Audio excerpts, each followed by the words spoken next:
Hello friends, welcome to my YouTube channel फटाफट general education. तो आज इस वीडियो में हम लोग यूपी टेट के प्रश्न पत्र 2013 के ईवीएस को देखेंगे। तो ईवीएस में पहला क्वेश्चन है, निम्नलिखित भारतीय राज्यों में किस राज्य की सीमा समुद्री सीमा से नहीं लगती है। तो ऑप्शन दिया है गुजरात, गोवा, राजस्थान, महाराष्ट्र। तो ये बताना है ये किस राज्य की सीमा जो है समुद्री सीमा से नहीं लगता है। तो option number C is right answer. Rajasthan जो है वो समुद्री सीमा से नहीं लगता है।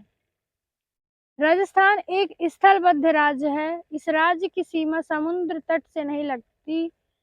गुजरात, गोवा, महाराष्ट्र के पश्चिम समुद्र तट पर स्थित प्रमुख बंदरगाह राज्य है। अगला क्वेश्चन है, किसी नदी के प्रदूषण स्तर की माप की जाती है। तो किसी नदी के प्रदूषण स्तर की माप किससे की जाती है? ए टीपी से, एस टीपी से, बीओडी से या फिर डब्ल्यूपीटी पीएल से। तो इसका राइट आंसर हो जाएगा वीओडी से। इसका फुल फॉर्म होता है बायोलॉजिकल ऑक्सीजन डिमांड, जो नदी के प्रदूषण के स्तर को मापा जाता है। अगला क्वेश्चन है, वायरस संक्रमण से होने वाला रोग है। तो वायरस संक्रमण से होने वाला रोग कौन सा है? टाइफाइड, कॉलरा, जुकाम, मलेरिया। तो इसका राइट आंसर हो जाएगा जुकाम। जुकाम जो है वायरस संक्रमण से होने वाला रोग है। भारत में कृषि को प्रभावित करने वाला मौसम सबसे महत्वपूर्ण तत्व कौन सा है? तो कौन सा है? तापमान, आर्द्रता, पवन, वृष्टि। तो इसका राइट आंसर हो जाएगा वृष्टि। जो है भारत को कृषि को प्रभावित करने वाला सबसे महत्वपूर्ण तत्व वृष्टि है। वायुमंडल की सबसे ठंडी परत कौन सी है? तो वायुमंडल की सबसे ठंडी परत कौन सी है? तापमान मंडल, मध्य मंडल, क्षोभ मंडल, आयन मंडल। तो इसका राइट आंसर हो जाएगा मध्य मंडल। वायुमंडल की सबसे ठंडी परत मध्य मंडल है, क्योंकि मध्य मंडल तक वायुमंडल का तापमान गिरता है तथा मध्य मंडल के बाद वायुमंडल का तापमान बढ़ने लगता है। मध्य मंडल के मध्य सीमा पर तापमान गिरकर 80 डिग्री तक पहुंच जाता है। निम्नलिखित में कौन सी एक ग्रीन हाउस गैस है? तो इसमें बताना है कौन सी एक ग्रीन हाउस गैस है। ऑप्शन है sulphur dioxide, oxygen, argon, methane. तो इसका राइट आंसर हो जाएगा ग्रीन हाउस गैस वो है मेथेन। इसका right answer option number D हो जाएगा। भारत में प्रोजेक्ट टाइगर की शुरुआत कब की गई? तो भारत में प्रोजेक्ट टाइगर की शुरुआत कब की गई? 1973 ईस्वी में, या फिर 1982, 1992 या फिर 1996 में। तो इसका राइट आंसर हो जाएगा 1973 में। पृथ्वी तल पर उस काल्पनिक रेखा को क्या कहते हैं जो 180 मेरिडियम यम्योत्तर पर खींची है? तो पृथ्वी के उस काल्पनिक रेखा को क्या कहेंगे? अंतरराष्ट्रीय तिथि रेखा, कर्क रेखा, विषुवत रेखा, प्रधान यम्योत्तर रेखा। तो इसका राइट आंसर हो जाएगा अंतरराष्ट्रीय तिथि रेखा। अगला क्वेश्चन है, निम्नलिखित में किस राज्य में गल्फ ऑफ मन्नार मैरीन राष्ट्रीय पार्क स्थित है? तो किस राज्य में स्थित है? ऑप्शन है गुजरात, तमिलनाडु, अंडमान द्वीप, पश्चिम बंगाल। इसका राइट आंसर हो जाएगा तमिलनाडु। अगला क्वेश्चन है, जनगणना 2011 के अनुसार भारत में लिंगानुपात है। तो जनगणना 2011 के अनुसार भारत में लिंगानुपात कितना है? ऑप्शन है 940 अनुपात 1000, 916 अनुपात 1000, 920 अनुपात 1000, 982 अनुपात 1000। तो इसका राइट आंसर हो जाएगा 940 अनुपात 1000, क्योंकि इतना होता है 943 अनुपात 1000 होता है, लेकिन ऑप्शन में दिया नहीं, तो इसके करीब यही है। तो इसका right answer option number A हो जाएगा। निम्नलिखित में किस एक प्राणी को किसान का मित्र कहा जाता है? ऑप्शन है चींटी, केचुआ, तितली या फिर छिपकली। तो इसका राइट आंसर हो जाएगा केचुआ। केचुआ को किसान का मित्र कहा जाता है, क्योंकि ये धरती को पोली बना देते हैं, जिससे फसल उपजाऊ हो जाती है, इसीलिए किसान का मित्र कहा जाता है केचुआ को।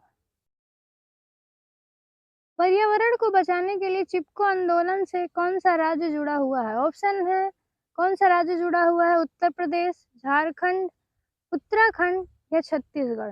तो इसका राइट आंसर हो जाएगा उत्तराखंड।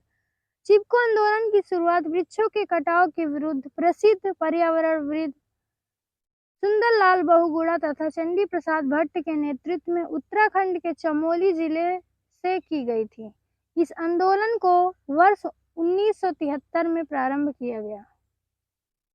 जीवों के व्यवहार का अध्ययन किया जाता है। तो जीवों के व्यवहार का अध्ययन किस में किया जाता है? इटियोलॉजी में, नियोलॉजी में, इथोलॉजी में या डेमोलॉजी में?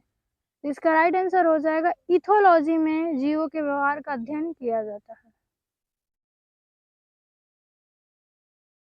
समुद्री शैवाल किसका महत्वपूर्ण स्रोत है? तो समुद्री शैवाल किसका महत्वपूर्ण स्रोत है? क्लोरीन, ब्रोमीन, आयोडीन, लोहा। तो इसका राइट आंसर हो जाएगा आयोडीन समुद्री शैवाल का सबसे महत्वपूर्ण स्रोत है। सैक लाइकेन है। तो सैक लाइकेन क्या है? परजीवी, रसायन, स्वपोषी, अपघटक, सहजीवी। तो इसका राइट आंसर हो जाएगा सैक लाइकेन जो है सहजीवी है। सीएनजी का ईंधन के रूप में किसमें इस्तेमाल होता है? वाहनों में, उद्योगों में, खाना बनाने में, वाहनों एवं उद्योगों दोनों में। तो सीएनजी का उपयोग जो है वाहनों एवं उद्योगों दोनों में किया जाता है। सीएनजी का फुल फॉर्म होता है कंप्रेस्ड नेचुरल गैस। पर्यावरण जागरूकता का किसके द्वारा सृजन किया जा सकता है? व्याख्यान के द्वारा, क्षेत्रीय भ्रमण के द्वारा, समूह वार्तालाप के द्वारा, अध्ययन के द्वारा। तो इसका राइट आंसर हो जाएगा पर्यावरण जागरूकता क्षेत्रीय भ्रमण के द्वारा किया जाता है। एलपीजी किसका संक्षिप्त रूप है? तो एलपीजी किसका संक्षिप्त रूप है? लो पेट गेम्स का, लोक पैसेंजर गाड़ी का, लिक्विफाइड पेट्रोलियम गैस का, लोकल पेट्रोलियम गैस का। तो इसका राइट आंसर हो जाएगा लिक्विफाइड पेट्रोलियम गैस का। पृथ्वी पर पहुंचने से पहले ओजोन परत किन किरणों को अवशोषित करती थी? तो किन किरणों को अवशोषित करती थी? गामा, एक्स, पराबैंगनी, बीटा। तो इसका राइट आंसर हो जाएगा जो पृथ्वी पर पहुंचने से पहले ओजोन परत जो है पराबैंगनी किरणों को अवशोषित करती है। सूर्य से आने वाली हानिकारक पराबैंगनी किरणों को ओजोन परत द्वारा अवशोषित कर लिया जाता है। चमगादड़ स्तनधारी है क्योंकि वह क्या करता है? उड़ता है, रात्रिचर है, शाकाहारी है, बच्चे देता है। तो इसका राइट आंसर हो जाएगा स्तनधारी है क्योंकि वो बच्चे देता है और अपने बच्चे को दूध पिलाता है। पर्यावरण की परिभाषा क्या है? तो पर्यावरण की परिभाषा क्या है? एबायोटिक एवं बायोटिक घटक, समतल तल के नीचे पृथ्वी पर वस्तुएं, चीजें जो हमको घेरती है, उपरोक्त में से कोई नहीं। इसका राइट आंसर हो जाएगा एबायोटिक एवं बायोटिक घटक। कृत्रिम वर्षा के लिए मेघ बीजन के लिए प्रयुक्त रसायन है। तो कौन सा रसायन है? पोटेशियम ब्रोमाइड, सिल्वर आयोडाइड या पोटेशियम नाइट्रेट। तो इसका राइट आंसर हो जाएगा सिल्वर आयोडाइड। बायोडीजल तैयार किया जाता है, किससे तैयार किया जाता है?